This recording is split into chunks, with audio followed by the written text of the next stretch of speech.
नमस्कार, प्रतिभा कबाले किचनमध्ये तुमचं स्वागत आहे. मी आज करणार आहे साबुदाणाची खिचडी. तर सर्वांनाच आवडते. उपवास स्पेशल आपण साबुदाणा खिचडी बनवत असतो. कोणी हिरव्या मिरचीची करतं तर कोणी लाल तिखटची. तर एकदम सुटसुटीत अशी खिचडी कशी करायची ते पाहणार आहोत. त्यासाठी मी इथे साबुदाणा स्वच्छ धुवून भिजत ठेवला होता. 1/2 इंच पाणी फक्त वर येईल एवढंच मी पाणी एक्स्ट्रा टाकलेलं आणि रात्रभर भिजवलेलं आहे. त्यानंतर लाल तिखट, मीठ, शेंगदाण्याचं कूट आणि उकडलेला एक बटाटा घेतलेला आहे.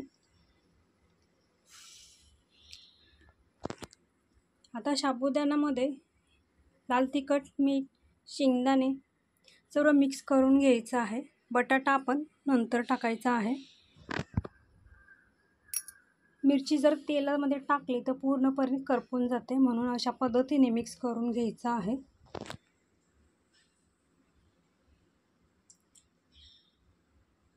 सर्व असं चमच्याच्या सहाय्याने मिक्स करून घ्यायचं आहे. शाबू परतवण्यासाठी कढई गरम करत ठेवलेली आहे. त्याच्यामध्ये तेल टाकून पूर्ण व्यवस्थित असं सर्व बाजूने तेल पसरवून घेतलेलं आहे, म्हणजे साबुदाणा आपला चिटकणार नाही आहे. थोडं जास्त तेल टाकायचं आहे. आता याच्यामध्ये मिक्स केलेलं साबुदाणा, लाल तिखट, मीठ हे जे मिक्स करून ठेवलं आहे ते टाकून घ्यायचं आहे. मीडियम गॅस करायचा आहे. मीडियम गॅसवरती आपल्याला हे व्यवस्थित असं परतवून घ्यायचं आहे.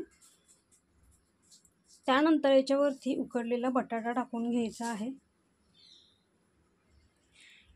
हे सर्व आता हळूवारपणे मिक्स करून घ्यायचं आहे. जास्त फास्ट गॅस करायचा नाही आहे, नाहीतर खाली करपण्याची शक्यता असते. मस्त असा सुटसुटीत साबुदाणा खिचडी तयार होते. याच्यावरती झाकण ठेवायची काहीच गरज नाही आहे. एकदम 5 ते 7 मिनटं चांगलं व्यवस्थित मीडियम गॅसवरती परतवून घ्यायचं आहे.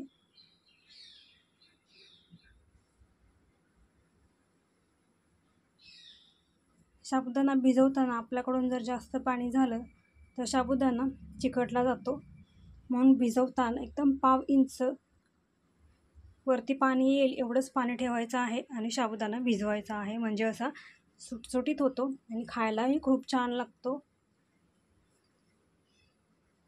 तुम्ही बघू शकता हा साबुदाणा किती सुटसुटीत झालेला आहे, कुठेही चिकटलेला नाही आहे.